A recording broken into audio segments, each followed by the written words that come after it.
Hi, my name is Chaparral Cooper, and today I will be giving a tribute to Monica Denise Brown. Monica Brown was born in College Park, Georgia.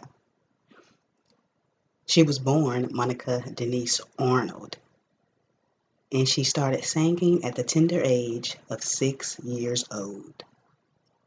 When she started singing, she just loved it.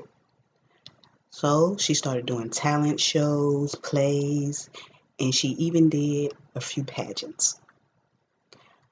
But she gravitated more to the talent shows, and eventually she was discovered. When she was discovered by Dallas Austin. They worked on her first album together, Miss Thing,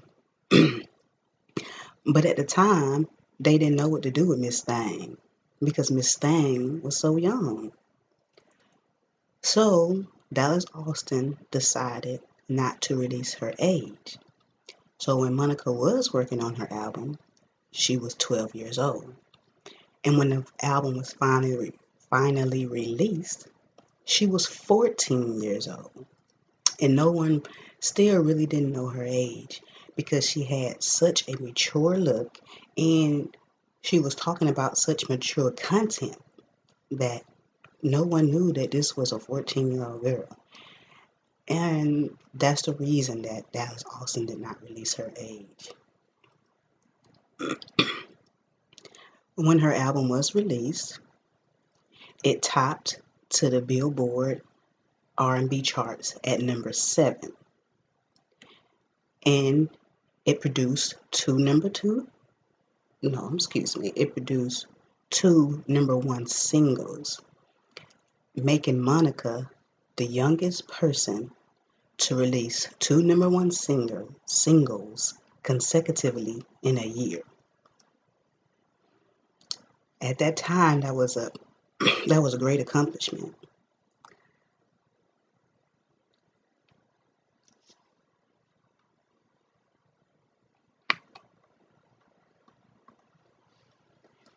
Living the life of a child star can be a burden on anyone.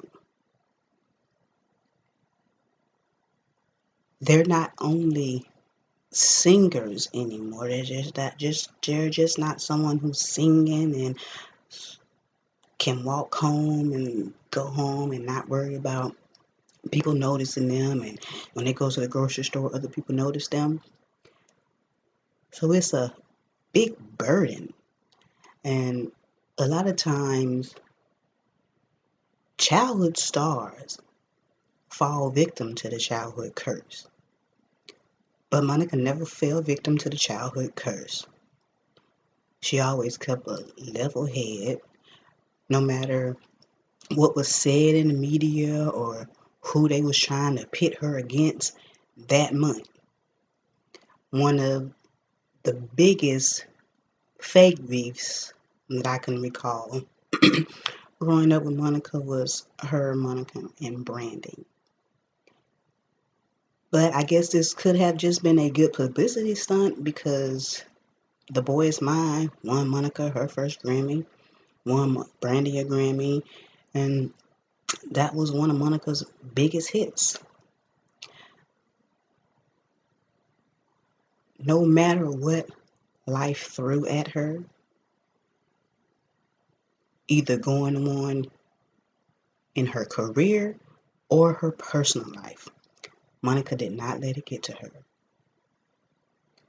She has a very powerful story that a lot of people don't even know about. And one of the most heartbreaking things that when I learned about Monica, when she witnessed her boyfriend kill himself, shoot himself in the head, and she held him until he passed away. And that's just so sad that someone who you love can take their life in front of you. Monica did not let this break her. She did not let this deter her. She kept going on strong. She did not give up on love. She did not give up on releasing some of the best love music of that time. Monica is a true woman of strength in every aspect of her life. Now that she's had children and now that she's married to Shannon Brown, you can really see the type of woman she is. She's all about family, and she would be the first to let you know it's all about family. But she's not all about family because her fans are very close behind. And Monica is the type of person who, if you see her on the street, a celebrity, and you see her on the street, you can walk up to her and say, hey, she will talk to you for a second, be courteous and nice. She has always been a Southern belle. And this is something that I have always respected about her. Even the few times that I've actually met her, I always respect this about her because she don't just see her fans as some crazy fan trying to come up to her and talk to her and mess with her.